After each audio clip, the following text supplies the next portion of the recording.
हवन होला हमरे रे आंगनवा सखियो तनी मंगल सुनाई दाओ। हवन होला हमरे आंगनवा सखियो तनी मंगल सुनाई दाओ। ओई रे हवनिया में विष्णु जी आई हैं, ओई रे हवनिया में विष्णु जी आए। लक्ष्मी का होला दर्शनवा सखियो तनी मंगल सुनाई दाओ। लक्ष्मी का होला दर्शनवा सखियो तनी मंगल सुनाई दाओ।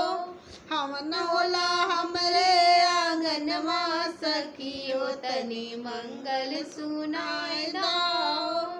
हवन होला हमरे आंगनवा सखियो तनी मंगल सुनाई दाओ।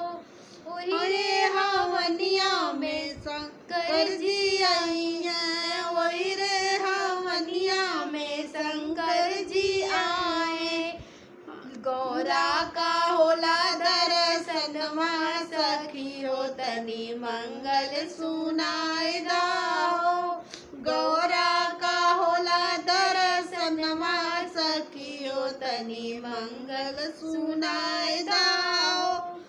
हवन होला हमरे आंगनवा सखियो तनी मंगल सुनाई दाओ। हवन होला हमरे आंगनवा सखियो तनी मंगल सुनाई दाओ।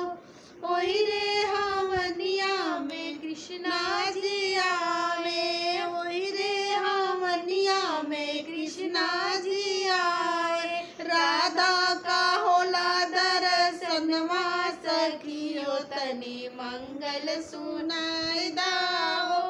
राधा का होला दर्शनवा सखियो तनी मंगल सुनाई दाओ। हवन होला हमरे आंगनवा सखियो तनी मंगल सुनाई दाओ। हवन होला हमरे आंगनवा सखियो तनी मंगल सुनाई दाओ। ओई रे हवनिया में राम जी आए, ओई रे हवनिया में राम जी आए।